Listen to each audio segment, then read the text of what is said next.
Coaches Roundtable. Welcome back. If you have been with us before, welcome. If you have never been with us, we are excited to talk to you today.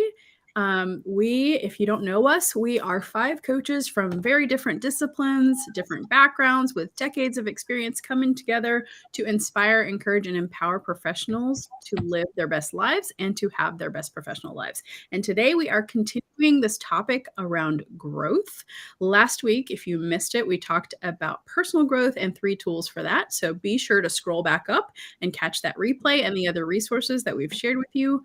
But this week, we are talking about professional growth. And I want to kick off with a question for not only you, if you can comment in the chat, but also my esteemed colleagues. And I want to ask you about development and whether you think you own your development or does your development own you? Gosh, Camille, what a question to start us off with. I'm just going to go on record and say that's actually a Luna question. He's hunting already. Welcome, Russell. Hey, Russell. So I own my development. And the reason I say that is that I think almost 2 decades ago, well, more than 2 decades ago, I was put in a situation where my very first real job, my manager said your job description does not exist, which back in those days of job, it was job crafting before job crafting was a thing. And I made the mistake being conditioned the way that I thought the world was going to be. And I said, well, then you tell me what I need to do. And he said the most brilliant sentence ever, which I still to this day am very grateful that he did, which was, he said, but I'm not the expert, you are. You're the expert, the manager. I'm here to facilitate you as the expert. I don't know anything about your area of expertise. You know more than me. And that's the reason why I hired you. So I would suggest just jump and figure things out as you go, because you already know more than I do. And there's already value being provided by you because you started here as an intern. So you're not starting from a blank page. And I've never looked at a job description or even a development plan in the same way, because now it was, I know how to discover my talents, my strengths, and I know how to translate those into value in a professional context. Love that. Anyone else want to add or share their thoughts on the question? I'll say I'm in much more control of it now than I ever have been. So there's certain things that I've made sure that I'm focusing on, and there's other. It's just really much more about me now. Obviously, 18 years in corporate, it wasn't about me. It was about everything else. But coming out of it and now being 7 years into my business, I've had to do some things, and I'm in much more control of it now than I ever have been. So I'll say that. It's a cop-out of an answer, but that's what you get. Actually, Jonathan, I'll agree with you that I feel like for the first time, I am controlling it more so than ever before. But compared to my corporate life, I didn't know what I didn't know as related to the areas that I wanted to or needed to focus on. Now I truly understand, what it is I need to focus on. Like one of the examples is culture building in remote organizations. Really hot topic. And I know that I need to learn more and understand more about that. So I am consuming content and reading things that are going to help me become better at understanding how to do that. Right. And so I think I have a heightened sense of awareness today, more so than I ever had before. Wow. So I'm thinking, been on my own for the last 3 years, and I'm pulling back on things I did in corporate, IDPs, 360, all the plans, all the tools, all the things. However, instead of doing that for leading a very large team, now, okay, well, what do I need to do to build, grow, sustain, and continue to be successful in my business? I'm pulling on things, but again, the focus is, just me versus me for the benefit of others. So that's been extraordinarily helpful for me, just the stuff I've done in professional growth in the past. Yeah, and I appreciate you all sharing that so much, because that was the lens that I was using today. while we all as entrepreneurs have our own development as we're charting it, I was also thinking about how when I coach, a lot of what I talk about with executives is this idea around if you and your people are not empowered to really think about what these competencies are for continuous professional growth, then your careers will almost be like you'll be a flag in the wind, if you will, right? Like you're not really charting that path. And so that was the impetus for how I wanted to have this conversation today, which was just one, you need to be thoughtful about your development, because if you're not thoughtful, it'll just happen how it happens and you won't really be charting your own course. But when I think about the times in my own career, again, thinking back to corporate, where I advanced the most, I had kind of this three-pronged approach, which was I charted my path really specifically around this competency-based development, which I'm going to dig into. I network strategically. So absolutely that is key. And especially, when we think about networking in this environment where there's remote, there's asynchronous, there's all these different things, we definitely want to be strategic in our networking. But then also this idea around taking assignments and positions that would stretch me in those areas of development. And so I want to ask in the chat, because I'm not sure, I can't tell who's joining us, but if you watch us live or on the replay, I would love to know if you could let me know. And then obviously you all should share with me. Do you feel like you have a defined plan for development currently? Because I know in the time of this recording, we're at the beginning of a year. And so oftentimes that's something that we think about at the beginning of the year. So let me know in the chat. Do you currently have a development plan? And does that align to the kind of professional growth trajectory that you're on? And I guess you're also asking us, correct, Camille? I am, if you have one. Yeah, I do. Very specifically because at I think starting Q3 of last year, I accepted a position at a university to teach, and I've been training for more than 2 decades, so that's not new. But doing it in the context of a large university, which has rules and regulations and criteria, and you have to design curriculum in a certain way, you have to be very transparent about the criteria that they're gonna use to look at a student's work. It's way more defined than any context I've ever been. So for me, knowing that I would be there at least until the summer of this year, my development plan is geared towards learning anything that I can learn about how to operate in that environment. Even if I don't get to stay at the university, I know that it will up-level my training skills. It will up-level the way that I look at education. So I'm way more intentional about that specifically, in addition to every other skill that I am keeping mastering, because for me, it's not a destination. So I've been doing public speaking, but I also make sure that every year, every 2 years, I do a public speaking training. Not because I don't know how to do it, but I know that when you do something a lot, you tend to have blind spots and you don't know what you don't know. So I like to be a student just as much as I like to be a teacher or a trainer. Yep, I would agree with that. Russell? Oh my gosh, that's so true. And Lubna, y'all know I was teaching last week. I got to go to London last week for the first time, taught there. And the students there, they got recordings, they'll get MP3s. I'll have that as a resource if they want to go get certified and all that. But I share with them what I do is where they have those replays available for them to, there's that concept or there's that idea. I go back and, like you're saying, listen to myself. And it's painful. It's awful. And until I choose to do that, until I decide to do that, I have no idea how I was showing up. But it's just amazing to do that, put yourself in a position to say, I want to get better. And that's, for me, oh my gosh, it's painful. And probably one of the most effective things I do to become a better teacher. Well, I'll add on to that, because as a podcaster, I do that very thing. I listen to every podcast before it's published, and I sometimes catch myself going, well, why did you say that? Or why didn't you do this follow-up question? Like, it's so much better to critique yourself. I actually enjoy it because it does help me hone my skill, very much like both of you talked about. But Camille, get back to answering your question. and having a formalized, defined development plan, I will say that I'm in the category of no, I do not. So, but it's something definitely highlighted that I need to create one. So thank you for asking that question. You're Yeah, welcome.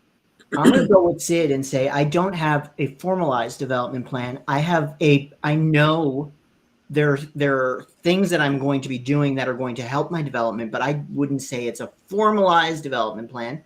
But I also do need, like I work in social media. So my development plan is make sure I know what the heck is going on because it's constantly changing. But I also then have aspects of the video that I know I can do better, things that I'm learning and improving on in that area, and then other aspects of me showing up just in general.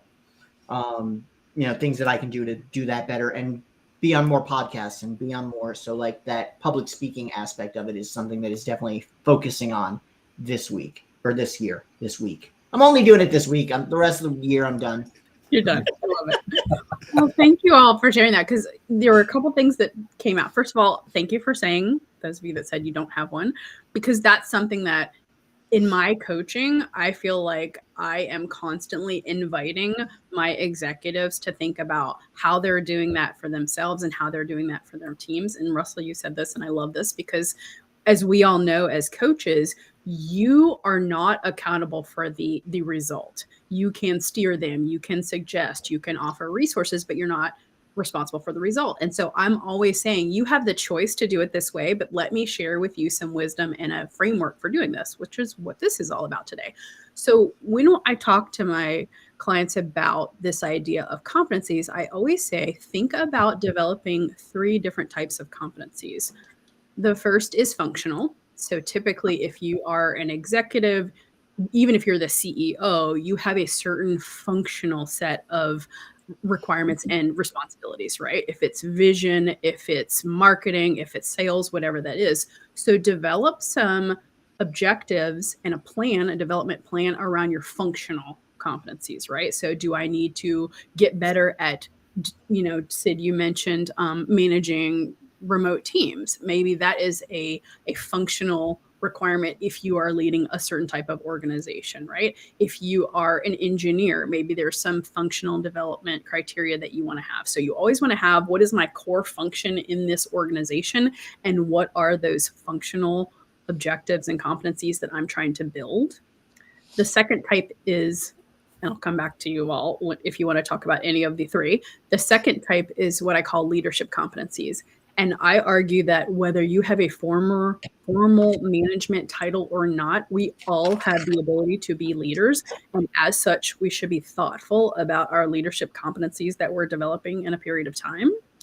And then the third one is cultural. And I know that my panel will love this one, because much like we had you go through a personal values exercise last week, we actually, when we follow that on, if we're part of an organization, either we're given the cultural, values of the company, or we should be developing them.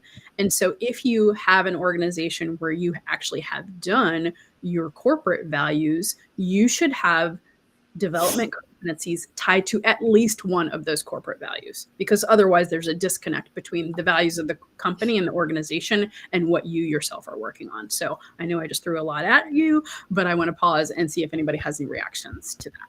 Yeah, no, I love making that distinction between those 3. One of the tools that I learned a couple of years ago as I was investing in my own development is to create a team charter, if you will, and whether you're a solopreneur or a corporate professional, you need a team charter, because even if you're an entrepreneur, you're going to have people that you outsource specific tasks to. So they are part of your team, even if you're not paying them a salary. And part of that, and what I loved about that tool specifically, and that template that they had us fill in, is that they said, don't only focus on your revenue goals or income goals, but also focus on development goals. And they said you have to have 3 for the first quarter. It was quarterly based. And it's been such beneficial, because they literally said, just think about and this was for entrepreneurs. So the question was, think about your income goals for the quarter, if what it's the first, second, third, or fourth, it doesn't really matter. And how are you going to make that income goal? So what's the product or service that you're going to offer for your ideal client? And then what do you need to learn? So if you are thinking of creating a funnel, for example, then what do you need to know? Which aspects do you already master, and which aspect do you need to learn to be successful in generating? So it made so much sense for me in the alignment between a goal, a milestone, an objective, but also, okay, what's realistic in planning? Because if I still have to learn how to create a funnel technically, for example, then I can't expect the revenue to start in week 1 or 2 or 3 or 4, because I have to plan that learning objective first before even trying to implement it. And I think what I see in a lot of organizations that I coach, either the executive or the executive team in, is that a lot of people don't have a clue. Usually they do have a yearly plan with goals, but when you ask them, but how is that translated, and do you know what your contribution specifically is, then there's a big question mark on their face that goes, nope, I don't. And I think working with something like a team charter and breaking it down in functional leadership and culture is really important, because that is what sustains an organization. And I love that you said leadership, because at an interview last Wednesday, I said in my interview that I believe everyone can be a leader. It's not a formal position. It's not a title. You minimally have to lead yourself. And so it's personal leadership to start with, because if you can't lead yourself, how can you expect to lead other people? Good stuff. So I have a couple of questions for you though, Camille. Okay. So the first one was functional, meaning what your job function was. And what Are you I going wrote to turn down, your table on her again? I am, yes, I'm going to turn it again. Yes. So like I wrote down, Always one in each crowd. that's right. There's always one. I'm going to be it today. So it was functional. And what I wrote down was leadership, sales, things that I know that I want to focus on. Right. But then you mentioned leadership, and I put it under functional. So describe for a minute when you say leadership as a that word, competency. Mhm. What do you mean by that? And then I have the same question again as a follow-up to cultural. So Okay. for better understanding and clarity. Right. So certain roles that you will play may have a leadership component as a requirement of your functional, right? Mm-hmm. But there's always going to be something else. So for example, if you said, I'm the CEO, well, there may be an element of sales that plays into your role. There may be an element of strategy that plays in your role, but there also may be a leadership. However, when we talk about specific leadership competencies, it's what are the specific skills as a leader are you going to work a competency for? So for example, it could be maintaining alignment. It could be delivering on project implementation, whatever that may be. And there's a whole resource that I'm going to give later, probably on Tuesday, around selecting the right leadership competencies. It's basically it's produced by the Society of Human Resources, something or other. I won't get the name exactly right, but it's a very targeted. Yes, it's a very targeted list, and from that, you want to pick the leadership competencies that you want to work on, even if, like I said, leadership is not part of your. All right, I have a follow-up. Yes. So to that point, what I wrote down as you were talking were things like being a servant leader and enhancing those skills. Being a leader that leads with more empathy and understanding how to lean into empathy. And the last one I wrote down was emotional, like being able to, as a leader, control your emotions, but yet use them as you need to in the right way, because we all have experienced leaders who have emotional outbursts kind of thing. So I think we're in alignment there, and I'm excited to see what this list is you're going to do. So it looks like we lost Russell. Tech issue with the tech guy. But we will carry on. And so I'm not sure if I answered. You said you had another follow-up. The one about cultural, like explain cultural just a little bit more, please. Yeah. So if you say our organization's core values are collaboration, innovation, whatever, then you're going to need to have some sort of cultural competency that ladders up to that. So for example, if innovation is part of your organization's core values, then it's okay, as a culture, we are going to embrace challenging the status quo around developing new products or whatever that looks like. So you want to have a competency that ladders to it, because you don't want to be so far away from your core values that they sit on a shelf or they're on a wall and nobody pays attention to them, whatever. You want to live into those core values. And the way that you do that is to make sure that everyone has a cultural competency tied to them, if that makes sense. Yeah, good stuff. Thank you. You're welcome. Welcome back, Russell. Great to be back. I no problems. Yeah, no, technology happens sometimes. It does. What I really want to go back to, Luna was talking about so many things around team charter, which 100,000% agree with that. But you talked about the clarity, when the company comes up with, okay, here's our goals, here's our objectives, here's our strategies, and all those words are oftentimes used interchangeably. But as a leadership competency, to Sid's comment there, when me as a leader, I want to do things in advance such that literally on the first day that someone walks in or dials in or connects with their technology in, very first day of the year, let them have clarity, of their expectation. Now, here's the things you need to do. Okay, great. We've got job descriptions. We've got goals. Great. But on top of that, giving them the ability to see how things that they're doing contribute to the success of the organization. So that, okay, here's why I'm doing this thing, whatever this thing is. I know that it has this contribution, even if it's teeny tiny, to say what I do matters, and here's how it makes the company go further faster. It again fits squarely to me in leadership competencies, as well as building, establishing, improving the culture as well. Thank you, Russell. Anything else to add, Jonathan? I was going to mention kind of what Russell was talking about a little bit, and kind of bridging into the cultural and like everybody that they need, there needs to be a reason why people are doing things. Mm-hmm. And I think when you look at cultural, that's where you're figuring out what is the reason why I have this position. What are they doing, so that they have a purpose in what they're doing, and then they actually care. Because otherwise you end up with a whole bunch of people, including myself. If I don't have a purpose, I don't care. See you later. Bye. What is the purpose of this? We don't have one. I'm going to go now. Bye. And I think that's a lot of people. So understanding that and really allowing the competencies to align with that, and, just purpose, having a purpose. Yeah, you're right. And I know you said it in such a humorous way, but I talk a lot about this with my clients too, is just, if you don't have that clear line between what they're doing, the purpose, the competencies, and why it's important to the organization, that is why you lose people, because they just feel they're not valued. They're not working on something that's important. In large organizations where they do an employee survey, always there's some sort of flavor of that question in the survey, if it's a well-written survey, because people want to feel like what they're doing is tied to the core purpose, the mission, all of those things. So absolutely. It makes a difference.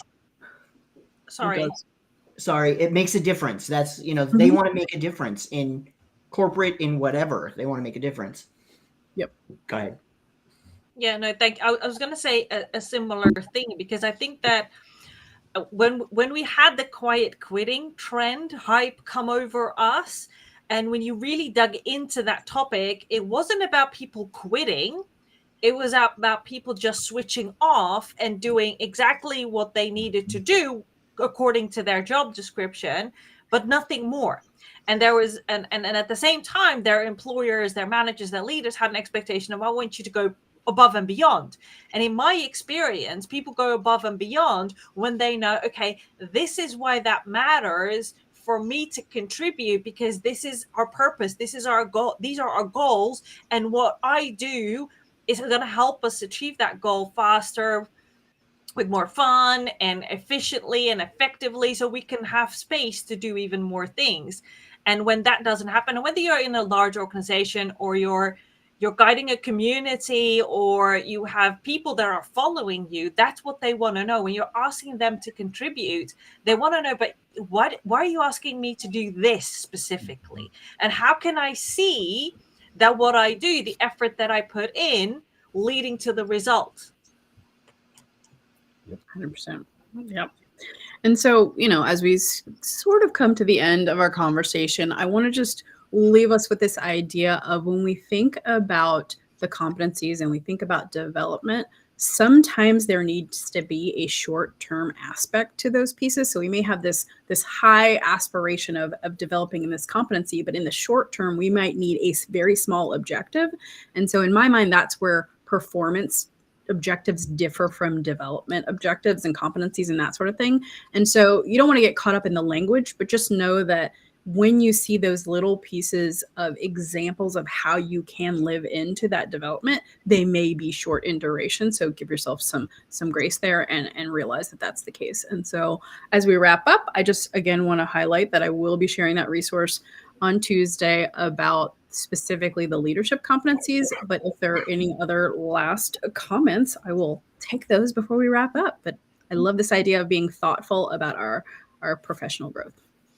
Well, I just wanted to say something that add in, Camille, what you just mentioned. What I wrote down was short-term, long-term. So what are your short-term tactical development goals that you need to really focus on? And then what are the longer ones that take more of a journey, if you will, to actually accomplish and get to? So to me, a short-term definition would be something like, I need to learn how to use this software, right? The long term would be, I need to lean into being a better or understanding servant leadership more, which is a longer journey of not just the practical aspect of leading, but also the tactical aspect of reading and listening to podcasts and being coached or whatever the task may be around it. So to me, short term and long term was my biggest takeaway from that last comment you just made. And I think if I add to this idea, to add to Sid's dimension there is, okay, what can I do today? I've got this big goal and we'll do this great thing. Well, what today can I put on my calendar and hold myself accountable to move in that direction? Has been just a game changer for me. And I'll add, while I love time bound because it's important that we do finish things in a certain amount of time, I actually lean away from a little bit of the time bound stuff because I have goals that are for me to achieve something in life. And that doesn't happen within a year or within 18 months, or, there's certain things that I focus on that are lifelong goals. I want to get to that point. That's what I'm working on with some of the smaller stuff, but taking the time bound out of it a little bit also for the bigger goals.